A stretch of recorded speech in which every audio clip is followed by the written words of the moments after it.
തലശ്ശേരി ഫസൽ വധക്കേസിൽ പ്രതിഭാഗം കൂടുതൽ പ്രതിരോധത്തിലേക്ക്.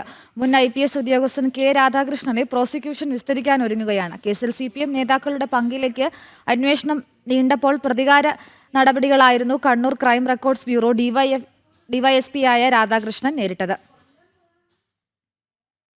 കെ രാധാകൃഷ്ണന്റെ നേതൃത്വത്തിലുള്ള സംഘമായിരുന്നു ഫസൽ വധക്കേസ് ആദ്യം അന്വേഷിച്ചത്.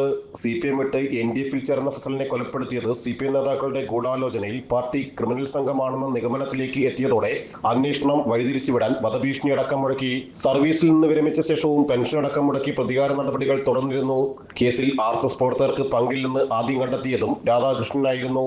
രാധാകൃഷ്ണനെ മുഖ്യസാക്ഷിയായി വിസ്തരിക്കുന്നതോടെ ഫസൽ വധക്കേസിൽ പ്രതിഭാഗം കൂടുതൽ പ്രതിരോധത്തിലാകും. ഫസലിന്റെ ഭാര്യ മറിയുമ്മയെയും വിസ്തരിക്കും. രാധാകൃഷ്ണനും മറിയമ്മയും അടക്കമുള്ള സുപ്രധാന സാക്ഷികളുടെ വിസ്താരം പിന്നീടാണ്. CPM നേതാവും തലശ്ശേരി മുനിസിപ്പൽ ചെയർമാനുമായ കാരായി ചന്ദ്രശേഖരൻ കേസിൽ 7ാം പ്രതിയും ജില്ലാ സെക്രട്ടേറിയറ്റ് അംഗവും തലശ്ശേരി മണ്ഡലത്തിൽ നിന്ന് ഇത്തവണ വിജയിക്കുകയും ചെയ്ത കാരായി രാജൻ 8ാം പ്രതിയുമാണ്. CBI അന്വേഷണത്തിലാണ് ഇരുവരുടെയും പങ്കാളിത്തം തെളിഞ്ഞത്. കൊച്ചി CBI കോടതിയിലാണ് വിചാരണ നടക്കുന്നത്. കേസിൽ ശിക്ഷിക്കപ്പെട്ടാൽ കാരായി രാജൻ MLA സ്ഥാനത്ത് നിന്ന് അയോഗ്യനാകും. ജനം, കൊച്ചി.